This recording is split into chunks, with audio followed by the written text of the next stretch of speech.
신약성경 에베소서 6장 23절과 24절 말씀 봉독할 때에 주께서 성경에 명하신 바를 따라 주의 말씀 잘 받는 표로 크게 아멘합니다. 봉독합니다. 아버지 하나님과 주 예수 그리스도께로부터 평안과 믿음을 겸한 사랑이 형제들에게 있을지어다. 우리 주 예수 그리스도를 변함없이 사랑하는 모든 자에게 은혜가 있을지어다. 아멘. 새해를 맞이하여 새해 감사예배를 드리는 우리 성도들의 가정과 일터에 이 새해에도 변함없이 하나님의 은혜와 평강의 복이 있기를 기원합니다. 우리가 자주로 사용하는 말 가운데에 좌우명이 있습니다. 자리 좌자와 옳은 우자 그리고 새길 명자를 씁니다. 항상 자리 옆에 놓고 아침과 저녁으로 반성하는 재료로 삼는 격언이라는 뜻, 이것이 바로 좌우명입니다. 그러므로 이 좌우명을 개인이나 단체나 국가에서 특별한 동기부여를 위해서 만드는 표라고 말을 합니다. 대개 개인적인 경우에는 좌우명이라 하고 그리고 단체인 경우에는 표라는 말을 많이 사용합니다. 새 우리 교회의 표는 예수 그리스도를 변함없이 사랑하는 교회입니다. 이미 광고한 대로 오늘 본문 성경 에베소 6장 24절 말씀을 근거로 해서 정한 표입니다. 그러므로 우리 모두 이 새해 늘 이 새해 표를 묵상하면서 새해 더욱 성숙된 모습으로 신앙생활을 해야 할 것입니다. 개인적으로 이것이 우리의 좌우명이 되어야 되겠고 또 교회적으로는 이것이 새해 우리의 표가 되어야 함을 우리가 잊지 말아야 합니다. 오늘 본문 성경은 사도 바울이 에베소 교회의 서신을 통하여 바른 신앙생활에 대하여 교훈한 후에 마지막에 한 축복 기도의 내용입니다. 그리고 24절에 바울은 이렇게 말합니다. 우리 주 예수 그리스도를 변함없이 사랑하는 모든 자에게 은혜가 있을지어다라고 말합니다. 자신의 축복이 예수 그리스도를 변함없이 사랑하는 성도들에게 있기를 간절한 마음으로 기원합니다. 그러므로 사랑하는 성도 여러분, 우리 모두 본문 성경을 통해서 새해 하나님의 은혜와 복을 허락받는 길이 어디 있는가를 다시 한번 생각해야 합니다. 특히 우리 모두 새해 표호대로 예수 그리스도를 변함없이 사랑하는 성도와 교회가 돼서 이제 하나님의 은혜 가운데 인도함을 받는 이 새해가 되도록 해야 할 것입니다.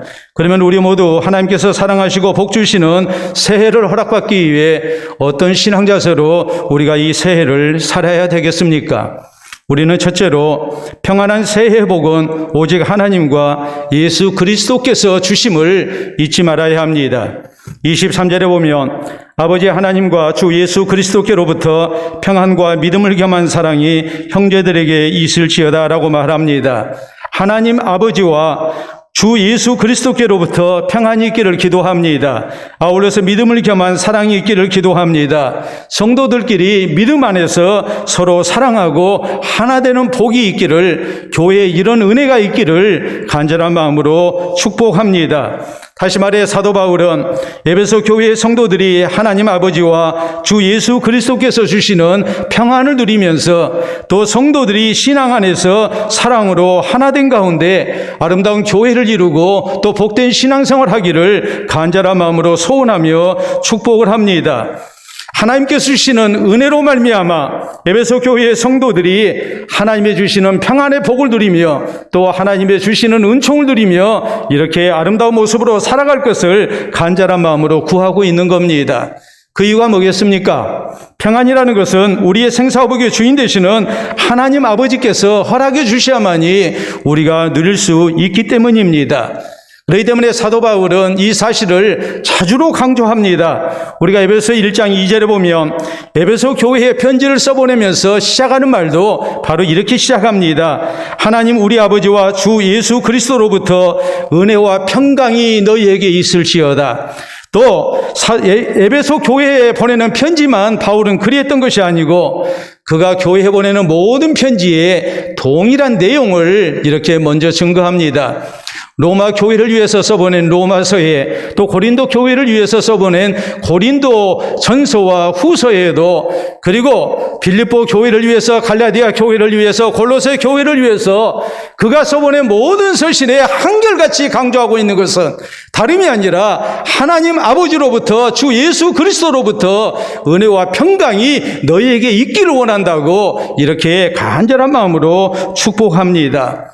그렇기 때문에 우리 성도가 이 사실을 잊지 말아야 합니다. 우리 모두는 새해 평안한 삶을 원합니다. 우리는 이 새해 누구보다도 복된 새해가 되기를 원합니다. 이 모든 것은 우리가 바란다고 해서 다 되어지는 것이 아니고 우리의 생사복의 주인 되시는 하나님께서 또 세상 역사를 주장하시는 하나님께서 우리에게 허락해 주셔야만이 우리가 이 평강의 복을 누릴 수 있음을 잊지 말아야 합니다. 평강은 세상에서 우리가 돈 주고 살 수 있는 것도 아닙니다. 평강이라는 것은 세상에 어느 누구가 줄 수 있는 것이 결코 아닙니다.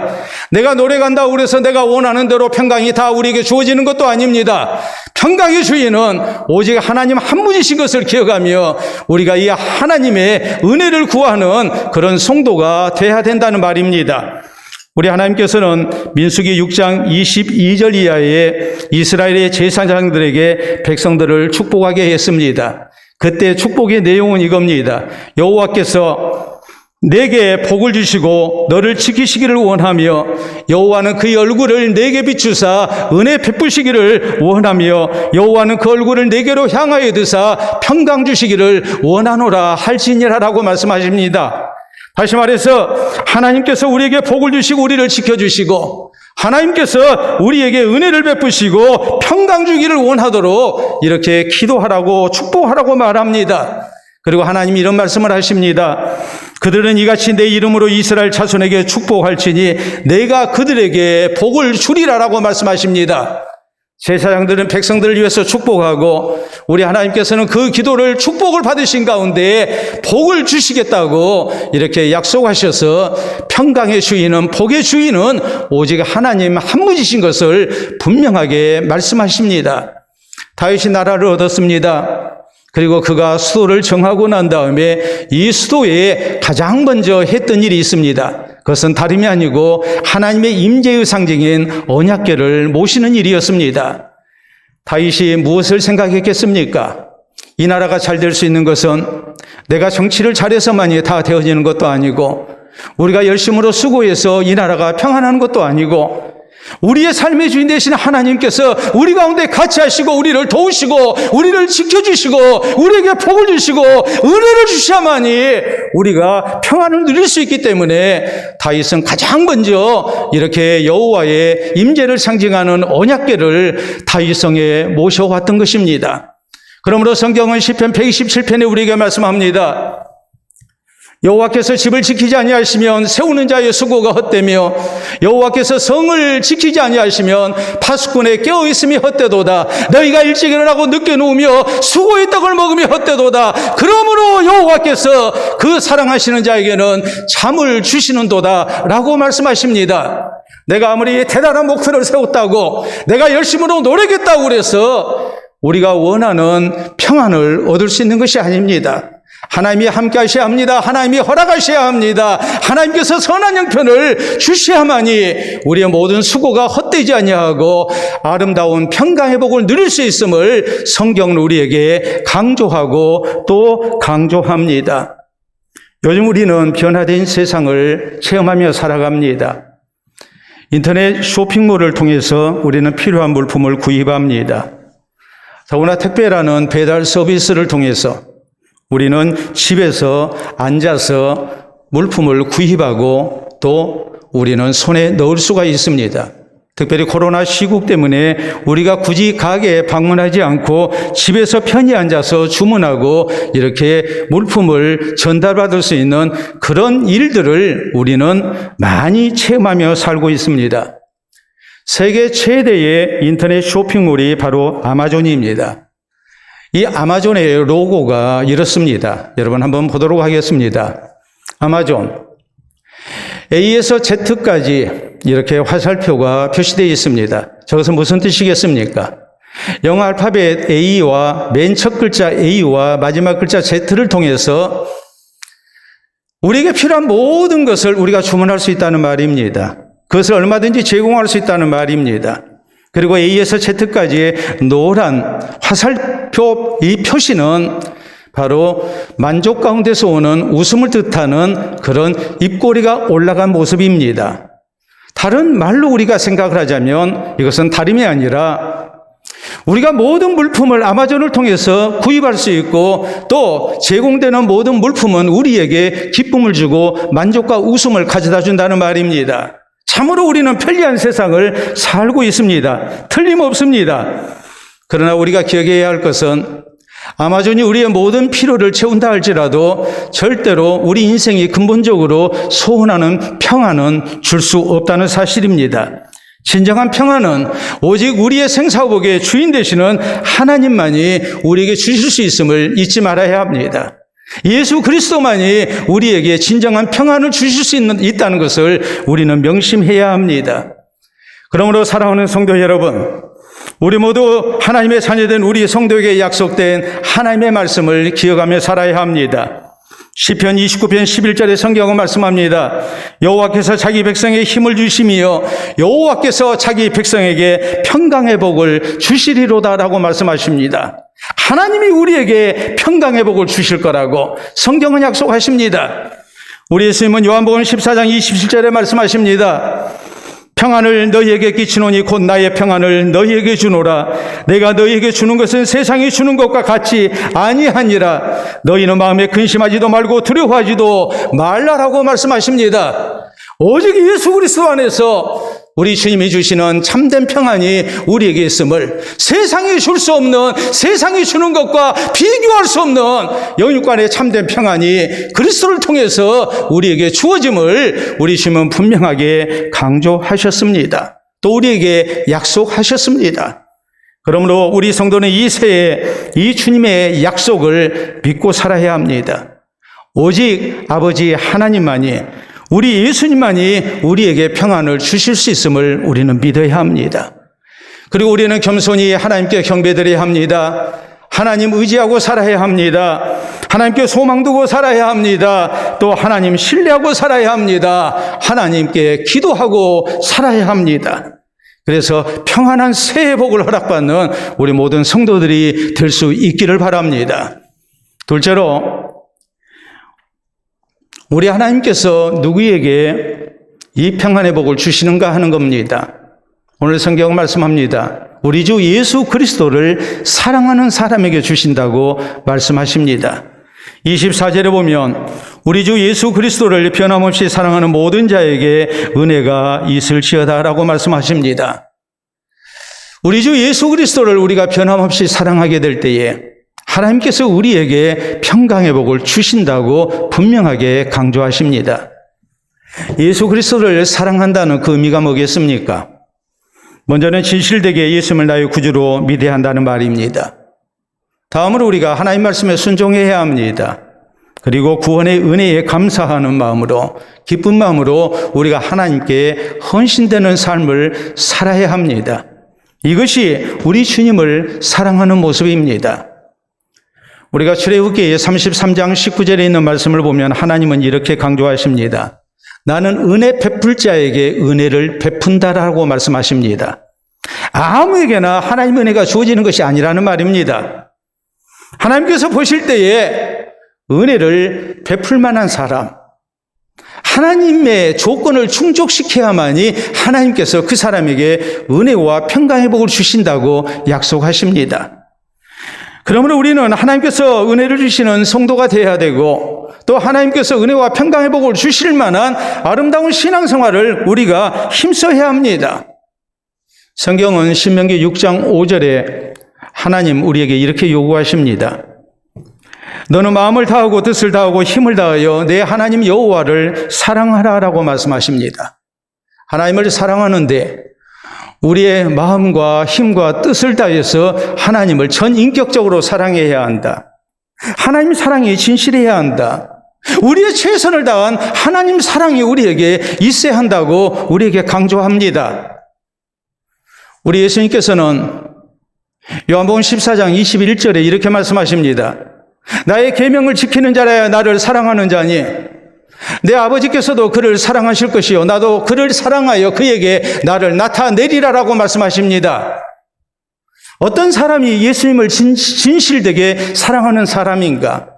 나의 계명을 가지고 지키는 사람이 나를 사랑하는 사람이다. 그 사람을 내 아버지께서도 사랑하실 것이요 나도 그를 사랑하여 그에게 나를 나타내리라. 우리의 삶 속에 하나님이 함께 하시는, 우리 주님이 함께 하시는 분명한 증거를 보여주겠다고 우리 주님께서 약속하십니다. 그러므로 다윗은 시편 18편 1절에 이렇게 말합니다. 나의 힘이 되신 여호와여, 내가 주를 사랑하나이다. 다윗의 하나님의 사랑은 마음만의 사랑이 아니었습니다. 말로만의 사랑이 아니었습니다. 다윗은 전인격적으로 하나님을 사랑했습니다. 하나님 말씀에 순종했습니다. 하나님께 경배합니다. 하나님 가까이 합니다. 하나님께서 내게 베푸신 은혜를 잊지 아니하고 하나님 앞에 헌신되기를 원합니다. 이것이 다윗이 하나님을 사랑하는 모습이었고, 그럴 때 하나님께서 다윗에게 놀라운 은혜를 주십니다.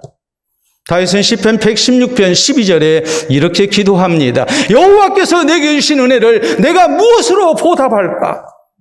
하나님께서 내게 베푸신 은혜가 너무나도 크고 감사해서 다윗은 이 넘쳐나는 행복감 속에서 하나님 앞에 무엇으로 그 은혜를 보답해야 할 것인가, 이것이 고민이 될 정도였습니다. 그 모습이 하나님을 위해서 자기의 전 재산을 바쳐가며 성전을 건축하기를 원합니다. 오직 하나님께만 영광 돌려드리기를 원합니다. 자손들에게 하나님을 향한 신앙을 남기기를 원합니다. 이것이 다윗이 하나님을 사랑하는 모습이었습니다.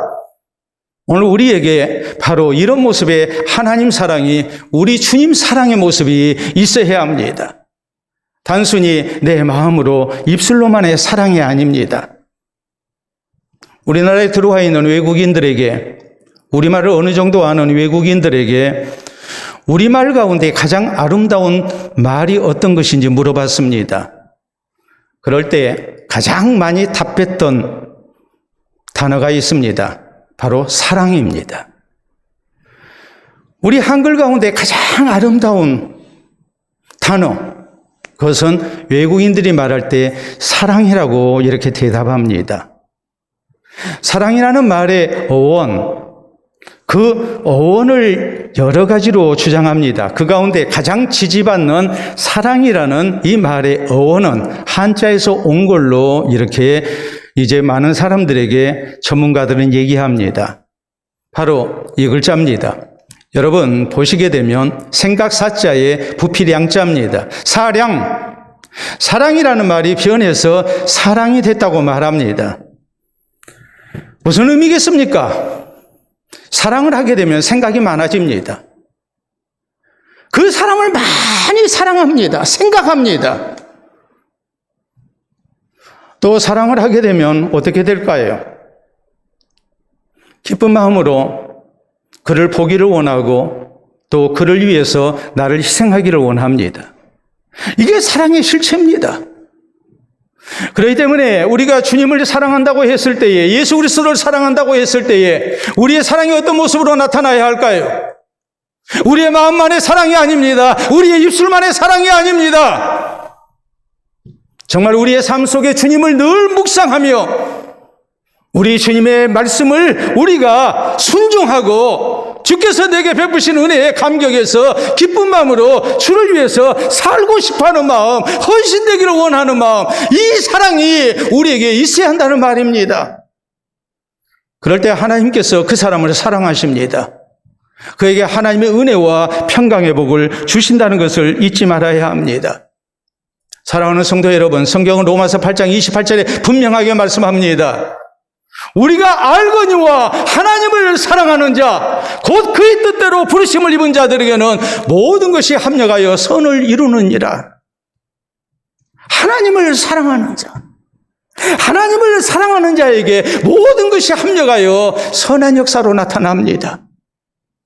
우리가 진실된 모습으로 주님을 사랑하게 될 때에, 우리가 진실된 모습으로 주를 의지하고 우리 주님을 위해서 살고 우리가 헌신되기를 원할 때에 주님께서 우리의 모든 삶을 주장하시면서 우리와 관련된 모든 것 가운데 합력해서 선한 역사를 나타내심을 우리는 믿어야 합니다.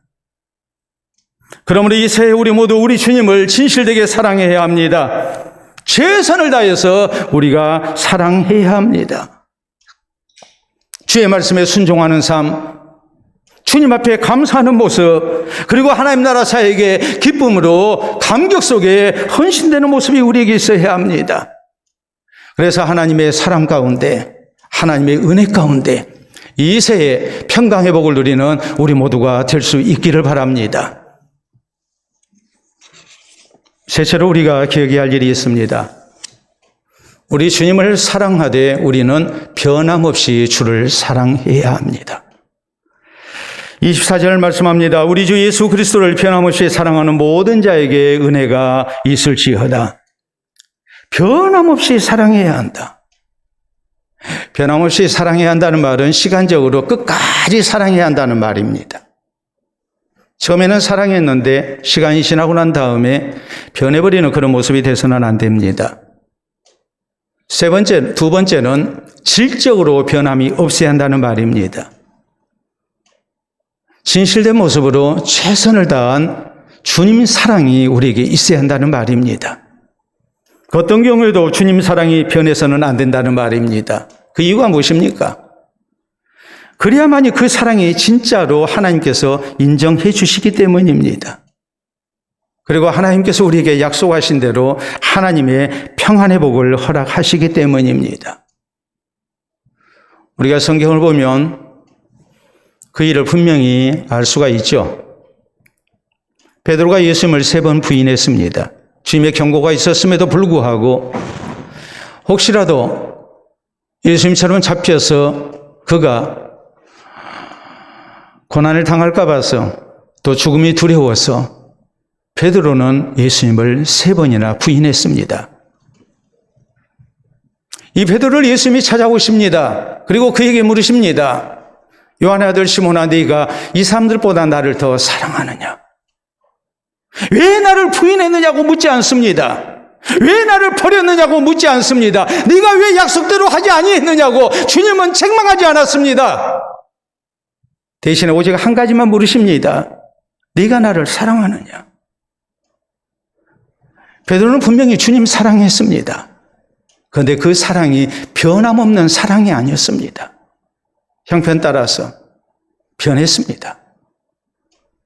그렇기 때문에 주님은 변함없는 사랑을 베드로에게 요구하신 것입니다. 3번을 똑같이 물으십니다. 만약에 예수님을 진실되게 변함없이 사랑했다면 베드로는 자신이 말한 대로 주님과 함께 오게도 죽는데도 갔을 것입니다. 그런데 변함없이 사랑하지 못하니까 주님 사랑이 변해버리니까 결국 주님을 버리고 만 겁니다.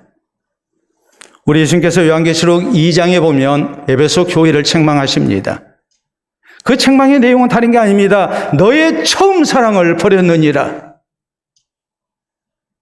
주님을 사랑하는 모습이, 형제들끼리 사랑하는 모습, 이 모든 것들이 변질되고 말았습니다. 처음에는 안 그랬습니다. 처음에는 뜨겁게 사랑했습니다. 그러나 시간이 흐르면서 주님 사랑이 형식적으로 흐르고 맙니다.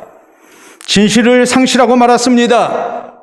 열심도 상실하고 말았습니다. 형제를 사랑하는 것도 마찬가지입니다. 교회를 사랑하는 것도 마찬가지입니다. 변질되고 말았습니다. 그러므로 주님 책망하십니다. 그리고 회개하라고 말씀하십니다. 반면에 신실한 하나님의 사람이었던 다니엘은 그가 나라가 망해서 포로로 이방 땅에 끌려갔을 때도 주님을 사랑했고, 그가 하나님 은혜로 출세해서도 그는 변함없이 하나님을 사랑했습니다. 하나님을 늘 의지하고 삽니다. 하나님께 기도하고 삽니다. 그런데 그 기도한 일 때문에 그는 사자의 밥이 되어야 하는 그런 위기 속에 빠졌지만 다니엘은 변함없이 하나님 앞에 기도하는 사람이었습니다. 그리고 성경은 말씀합니다. 다니엘은 그 하나님께 감사했다라고 말합니다. 다니엘의 하나님 사랑은 변함이 없었습니다. 그러므로 하나님께서 다니엘의 신앙을 인정합니다. 다니엘을 죽이려고 했던 이방 왕도 다니엘의 신앙을 인정합니다. 하나님의 놀라운 구원을 얻습니다. 그리고 더욱 존귀한 자가 되는 하나님의 사랑을 허락받습니다. 얼마 전에 나온 이런 책이 있습니다. 한번 보도록 하겠습니다. 단의 진상이라는 책입니다. 진상이라는 것은 어떤 사물의 형태나 혹은 상황에 대해서 이제 말하는 것을 진상이라고 우리가 얘기를 하죠. 참 진짜와 모양상자, 이것이 바로 진상입니다. 다른 사람 아닌 KBS TV의 PD였고 또 작가인 최성일 씨가 쓴 책입니다. 이 책의 부제를 보면 아랫부분에 이렇게 쓰여져 있습니다. 인생의 비밀을 시로 묻고 에세이, 수필로 답하는 엉뚱한 단어 사전. 그러면서 살아온 날과 살아갈 날들에 대한 내 인생의 진상조사가 필요한 순간에 펼쳐봐야 하는 책이라고 했습니다. 나의 지나온 날의 삶을 다시 한번 돌아보면서 내가 앞으로 어떻게 살아야 할 것인가를 계획 세울 때에 우리의 삶에 대한, 나 자신에 대한 진상조사가 필요할 때 이 책을 통해서 단어의 진상을 살피면 우리가 그 의미를 잘 알 수가 있다는 뜻입니다. 그 가운데 비누라는 시가 나옵니다. 비누라는 시를 보도록 하겠습니다. 화려하지 않아도 누가 알아주지 않아도 처음 먹었던 마음 그대로 사는 것이다. 마지막 순간까지도 늘 같은 색깔과 같은 향기로 사는 것이다. 이게 비누라는 얘기입니다. 비누라는 단어의 진상에 대해서 시로서 물었습니다. 그리고서 정말 화려하지 않아도 변함없이 사는 그 모습이 어떤 삶인가? 향기로운 모습으로 평생을 산다는 것이 과연 어떤 의미인가를 이렇게 수필로 에세이로 답을 합니다. 다음에 있는 내용을 보면 사람이 향기롭다는 것은 퇴직 마지막 날까지 거리를 순찰하는 경찰관처럼 30년 한결같이 새벽에 일어나 똑같은 재료로 곰탕을 끓이는 사장님처럼 암투병 속에서도 무대에 오르는 노배우처럼 사는 것이다. 화려하지 않아도 누가 알아주지 않아도 처음 먹었던 마음 그대로 사는 것이다. 마지막 순간까지도 늘 같은 색깔과 같은 향기로 사는 것이다 라고 말합니다. 이게 비누 같은 향기로움을 바라는 인생의 아름다운 모습이라고 강조합니다. 참으로 공감이 가는 글입니다. 주변 환경을 따라서 쉽게 초심을 버려버리는 우리 자신을 다시 한번 돌아보게 하고 이 새 첫날 우리가 하나님을 향해서 마음의 표를 새기며 어떻게 살아야 할 것인가를 고민하는 때에 우리에게 귀한 한 줄기 빛이 되는 말씀임에 틀림이 없다는 것을 우리는 인정할 수밖에 없습니다. 사랑하는 성도 여러분, 성경 이사야서 26장 3절에 우리에게 분명히 말씀하십니다. 주께서 심지가 견고한 자를 평강하고 평강하도록 인도하시리니 이는 그가 주를 신뢰하기 때문이라고 말씀합니다. 심지가 견고한 사람, 그 사람에게 하나님께서 평강하고 평강하도록 인도하신다고 말씀합니다. 그가 주님을 신뢰하는 증거라고 강조합니다. 그러므로 이 새해 우리 모두 그 어떤 경우에도 주님을 신뢰하는 가운데 심지를 견고하게 해야 합니다. 초심을 버리지 말아야 합니다. 이 새 표를 우리가 잊지 말아야 합니다. 우리 주 예수 그리스도를 우리 모두 변함없이 사랑해야 합니다. 이 새해 첫날의 결심이 마지막 날까지 지속되어야 합니다. 그래서 이 새해 하나님의 평안과 은혜를 누리며 살아가는 우리 모든 성도들이 될 수 있기를 바랍니다. 1500년대 프랑스에 사상가요 철학자였던 몽테뉴가 있습니다. 몽테뉴가 남긴 유명한 말 가운데 이런 말이 있습니다. 보도록 하겠습니다. 사람들의 행복과 불행은 모두 운명에 달렸다고 생각한다. 그러나 실제로 운명은 우리에게 그 기회와 재료와 씨를 제공할 따름이다라고 말합니다. 행복한 인생은 운명이 결정하지 않습니다. 행복한 인생이라는 것은 저절로 찾아오지도 않습니다.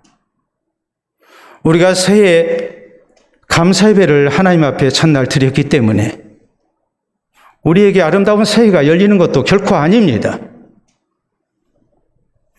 이 새해 우리에게 아름다운 하나님의 은혜가 나타나기 위해서는 우리가 하나님 앞에 바르게 살아야 합니다. 나에게 달려있는 겁니다. 주를 향한 나의 신앙의 모습이 하나님의 은혜와 평강 가운데 허락이 돼야만이 우리가 이 새해를 복되게 살아갈 수가 있습니다. 그러므로 사랑하는 성도 여러분, 우리 모두 이 새해를 하나님을 향한 신앙으로 바르게 살기를 힘써야 합니다. 그래서 하나님께 주시는 평안한 새해를 우리가 허락받을 수 있어야 합니다. 이 새해 우리에게 필요한 신앙의 자세가 무엇입니까? 평안한 새해 회복은 오직 하나님과 예수 그리스도께서 주심을 믿어야 합니다. 진실된 모습으로, 겸손한 모습으로, 간절한 모습으로 우리가 살아계신 하나님을 바라고 하나님 의지하며 사는 성도가 되어야 됩니다. 우리 주 예수 그리스도를 사랑해야 합니다. 진실된 모습으로 우리가 예수님을 사랑하고 예수님을 나의 구주로 믿고 주의 말씀에 순종하고 헌신되는 삶을 우리가 힘써야 합니다. 우리 주 예수 그리스도를 변함없이 사랑해야 합니다.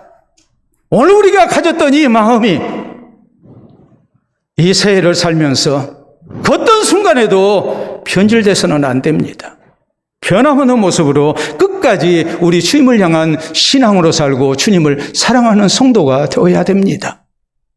그래서 이 새해 하나님의 평안과 은혜의 회복을 허락받으면서 주님께 영광을 돌려드리고 또 주님 앞에 더 아름다운 모습으로 살아가는 우리 모든 성도 되시기를 우리 주님의 이름으로 축원합니다. 우리 함께 기도합니다.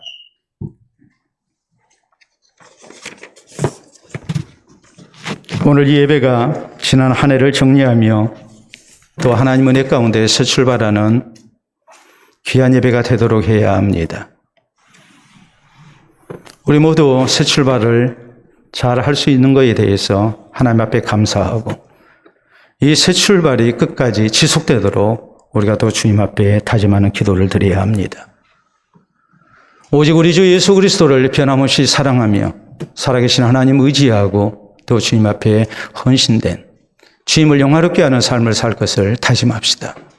그럴 때 우리 주께서 분명히 우리에게 이 새해 동행해 주시고 선한 길로 인도하시고 또 모든 일 가운데 합력하여 선한 결과를 나타내시는 은총을 분명히 주실 것입니다. 이 주님 주시는 평강의 복된 새해가 되기를 간절히 소망하며 다시 한번 주님 앞에 우리 주 예수 그리스도를 변함없이 사랑할 것을 다짐하는 우리의 기도가 있기를 바랍니다. 기도합니다.